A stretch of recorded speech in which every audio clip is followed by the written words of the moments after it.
qaybtii 3 juz ku tartamaysay qaybtii 5 juz ku tartamaysay iyo qaybtii 10 juz ku tartamaysay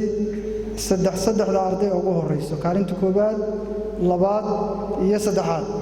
tartankan quraanka kariimka ah oo ay ka qayb galeen in ka badan 30 dugsi oo ku yaala magaalada Garbaharey isla markaasina ku midaysan dalada dugsiyada quraanka kariimka ee Al-Furqaan ayaa maanta lagu soo gabagabeeyay magaalada Garbaharey ee xarunta gobolka Gado muddo 3 maalin ah oo uu socday tartankan waxa xiritaankiisa ka qayb galay xubno ka socday maamulka degmada culimo oo diin iyo qaybaha kala duwan ee bulshada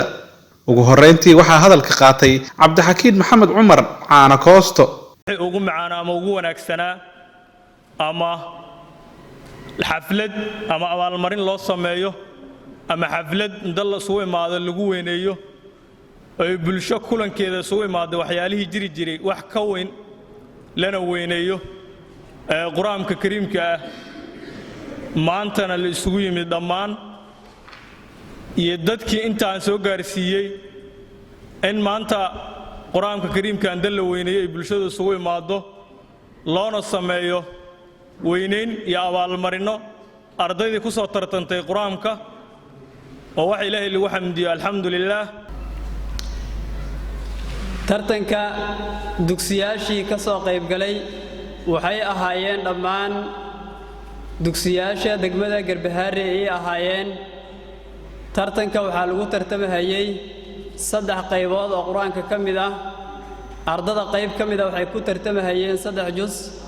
qayb kamid ahna waxay ku tartamahayeen 5 juz qayb kamid ahna waxay ku tartamahayeen 10 juz ayay ku tartamahayeen tartanka waxa uu qabsoomay 2 jeer ayuu qabsoomay qaybtii koobaad ardadii u fadhiisatay waxay ahaayeen 122 arday ayay ahaayeen qof walba oo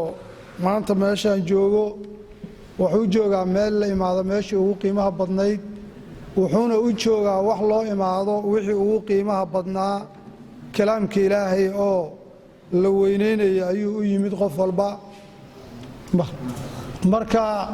kulamada laga qayb galo kulanka ugu qiimaha badan waaye quraanka Ilaahay subxaanahu wa ta'ala uu noo soo dejiyay oo uu nagu ikraamay oo dadka dhulkan joogo lagu ikraamay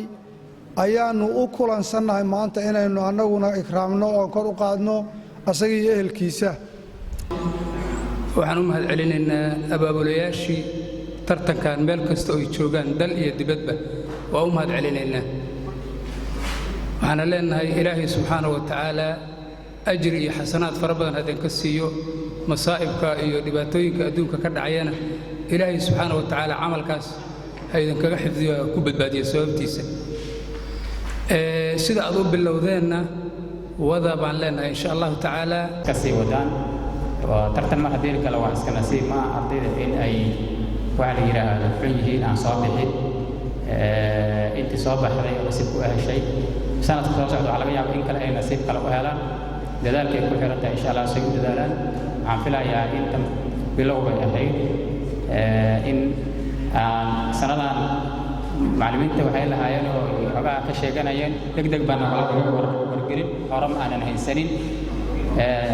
sanada soo socoto insha Allah waqtigana waa la sii cayimi doonaa waqti baad haysataan hadhow degdeg bay ahayd iyo ma jiri doonto laga bilaabo hadda diyaar garowgiina in oo marinaya aad sii bilaabi doontaan insha Allah oo rajaynayna gabagabadii waxaa abaalmarino kala duwan la guddoonsiiyay ardaydii kaalmaha hore ka galay tartankan iyo macallimiinta dugsiyada quraanka maxamed cabdi aadam raadiyaha TV qaranka Garbaharey